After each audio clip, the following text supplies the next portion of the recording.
지금 바다 건너 저기 케밥의 나라 튀르키예에서는 애초부터 절대로 돈을 낼 생각이 없었던 인도네시아와 또 애초부터 전투기를 완성할 생각이 없었던 튀르키예 사이 정말 피말리는 신경전이 벌어지고 있습니다. 이건 정말 그 무엇도 뚫을 수 없는 창과 아무것도 막을 수 없는 방패 사이 벌어지는 세상에서 제일 슬프면서도 한 치 앞도 내다볼 수 없는 엄청난 두뇌 싸움으로 지금 도대체 그 이상한 전투기인 칸을 두고 인도네시아와 튀르키예 사이 무슨 일이 벌어지고 있는지 같이 한번 살펴보겠습니다. 다들 알다시피 이미 인도네시아는 우리나라에게 엄청난 실망을 주며 신뢰를 잃었습니다. 처음에는 KF-21 개발에 공동 파트너로 참여하며 우리와 손을 잡았지만 이후 본인들이 부담해야 하는 약 1조 6천억 원에 달하는 개발비를 지급하지 않고 차일피일 날짜만 미루며 간을 보면서 불안감이 들게 하더니 아니나 다를까 그런 대급 미납 사태가 벌어지고 있는 상황에서 갑자기 카이 공장에서 우리와 함께 KF-21에서 작업하고 있던 어느 인도네시아 기술자가 KF-21 관련 엄청난 양의 비밀 기술 데이터를 작은 USB에 담아 밖으로 몰래 훔쳐가려다가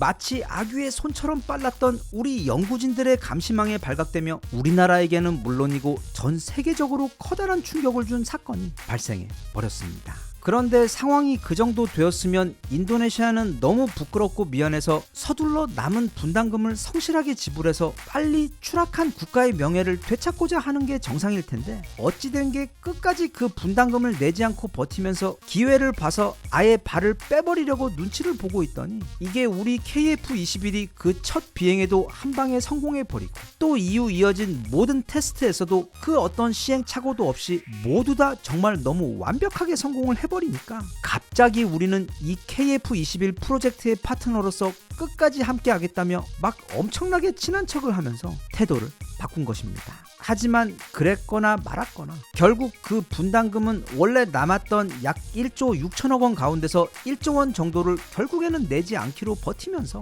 어쩔 수 없이 계약을 질질 끌 수가 없어 어떻게든 결론을 내야 했던 우리나라는 그 돈을 포기하고 대신 공유하기로 했던 기술의 범위를 축소하는 것으로 매우 찝찝하게 인도네시아와의 돈 문제를 최근 매듭지었습니다. 그런데 이거 우리나라 사람들을 놀래키는데 재미가 들린 것인지 이후 인도네시아는 갑자기 튀르키예 국가대표를 만나더니 지금 튀르키예에서 개발 중인 차세대 전투기 칸을 그것도 무려 48대나 덜썩 구매를 해버린 것입니다. 참고로 튀르키예가 지금 개발 중에 그리고 엄청나게 시끄럽게 홍보 중인 이 칸은 일단 생긴 것부터가 우리 KF-21과 엄청나게 비슷하게 생긴 것은 물론 이게 개발이 완료되고 나면 라팔과 함께 우리 KF-21의 가장 강력한 경쟁자가 될 것이 분명한 전투기이기 때문에 한국 KF-21 그 최초의 유일한 개발 파트너이자 또 그들 말처럼 KF-21의 개발과 그 성공의 여정에 끝까지 함께 하겠다던 인도네시아가 이렇게 갑자기 그 경쟁자인 칸을 대량 구매해버리는 행위는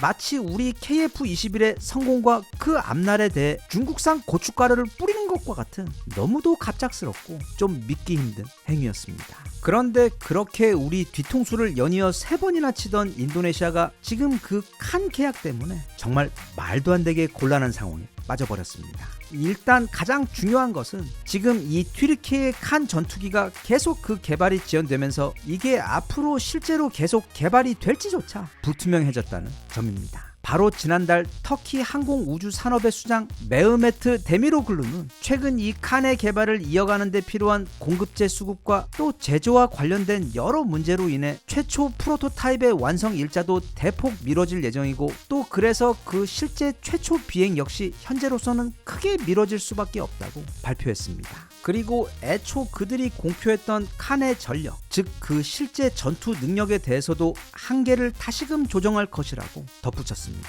그러면 일부 밀리터리 분들은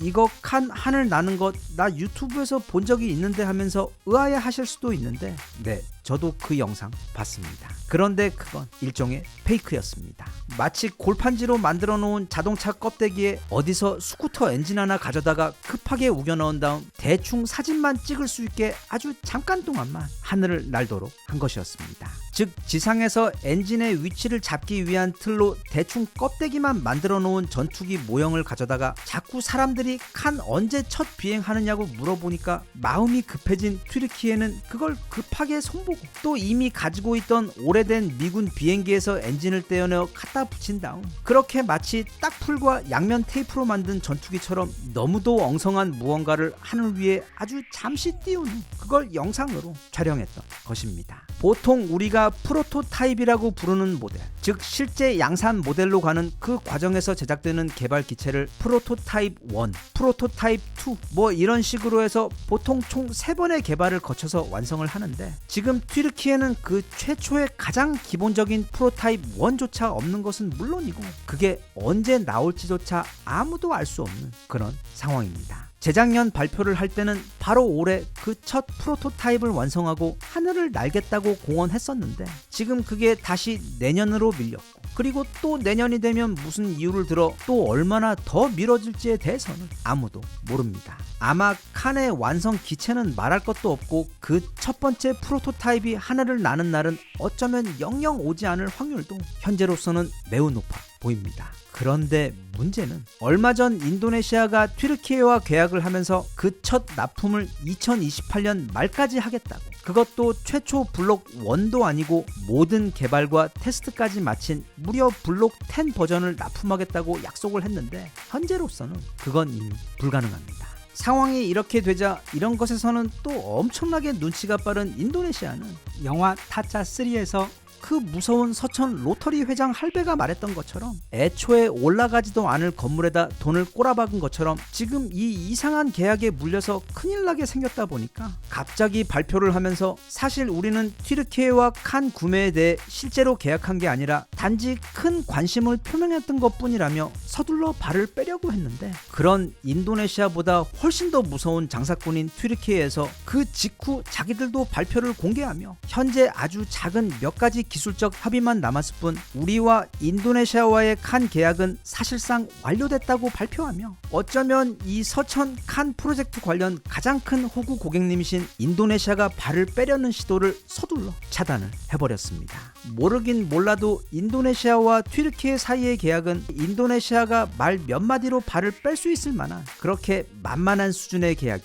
아닐 겁니다. 애초에 튀르키예도 이런 상황을 미리부터 어느 정도 예상하고 있었고 그런 경우 인도네시아가 발을 빼지 못하게 일종의 안전장치를 해놓았을 것이기 때문에 아마 이 신비로운 계약, 즉 애초부터 없는 돈으로 어마어마한 수의 전투기 그것도 무려 대당 약 3천억 원이라는 거의 F-35에 맞먹는 초고가 거품 가격으로 구입한 후 나중에 또 어찌어찌 한국에게 한 것처럼 하려고 했던 인도네시아와 또 애초에 완전한 5세대 전투기를 생산할 의도도 그리고 기술력도 없던 튀르키예의 무서운 마케팅이 만나며 지금 그 둘은 서로 한데 엉켜서 그 결말을 아무도 알 수 없는 무서운 미래로 함께 들어가고 있는 상황입니다. 인도네시아는 아마 몰랐을 겁니다. 세상에 있는 모든 나라들이 다 우리 대한민국처럼 정직하고 신사적이며 상대와의 약속에 최선을 다해 신의를 지키는 사람들인 줄만 알았을 텐데 게다가 그런 우리에게 자기들이 신의를 저버리며 크게 잘못을 했음에도 끝까지 관계를 지켜내며 그 유종의 미를 거두려고 할 줄 알았는데 이제 튀르키예와의 이 계약을 통해 이 세상에는 아주 다양한 종류의 사람들과 국가들이 있으며 그 중에서 우리 대한민국이 얼마나 드물고 귀한 파트너였는지를 깨닫게 되는 값비싼 교훈의 시간이 될 것 같아 그 수업 잘 받으시길 바랍니다. 튀르키예는 그 아시아와 중동 그리고 유럽 사이에 위치하며 뛰어난 외교술과 장사기술 그리고 우리에게 받아간 K2 전차를 기반으로 개발한 알타이 전차 등 뭐 무기 개발 기술도 꽤 괜찮은 국가이긴 하지만 아무것도 배경 기술이나 역사가 없는 상황에서 갑자기 뚝딱하고 5세대 전투기를 한 방에 개발 성공하는 건 완전히 다른 문제입니다. 그건 마치 조선시대 사람들이 겉에서만 대충 보고서는 자동차 엔진을 만들어내겠다는 것과 같은 사실상 불가능에 가까운 야심인데 전 세계에서 그 어려운 걸 해낸 국가는 딱 한 군데밖에 없습니다. 바로 우리나라 대한민국. 그리고 우리는 그 어려운 일을 해내는 지난 10여 년의 과정에서 성급하게 이런저런 과장과 포장을 하며 주변에 떠벌리는 일도 하지 않았고 100만 개의 계단을 서둘지 않고 매일 그 한 계단 한 계단을 그것도 돌다리 두 두드리듯 꼼꼼히 확인하고 점검하며 올라가듯 무식할 정도로 마치 소처럼 우직하고 부지런하게 그렇게 한 번에 하루씩 차곡차곡 쌓아온 끝에 그 모든 개발 과정에서 단 한 번의 시행착오나 실패도 없이 이렇게 세계 최고 수준의 차세대 전투기를 단 한 방에 개발 성공해버린 것으로 인도네시아가 그렇게 우리를 뒤통수 치며 놓친 것은 단지 KF-21에 들어가는 그 엄청난 기술력뿐 아니라 그것보다 훨씬 더 중요한 것, 바로 한국인들이 아무것도 없는 백지의 상태에서 어떻게 그런 기술력을 스스로의 힘만으로 찾아내고 개발해낼 수 있었는지 그 노하우를 우리 바로 옆에서 최고의 파트너로서 배우고 얻어갈 수 있었던 것이며, 또 바로 그런 능력이야말로 개발도상국인 인도네시아에게 가장 필요하고 도움이 되는, 그러나 전 세계 그 어디에서도 얻을 수 없는 마치 황금같이 귀하디 귀한 보물이었는데, 인도네시아는 그 가치를 알아보지 못하고 스스로 그걸 발로 차버린 것이기 때문에 무척 안 됐습니다. 우리와는 애증의 기억을 남겨준 인도네시아가 지금 튀르키예와 남아있는 어쩌면 영원히 날 계획이 없는 그 전투기 관련 계약 이행에 있어 모쪼록 행운을 빌며 인도네시아의 성장에 있어 꼭 필요한 소중한 교훈과 배움을 얻게 되는 귀한 기회가 되기를 바랍니다.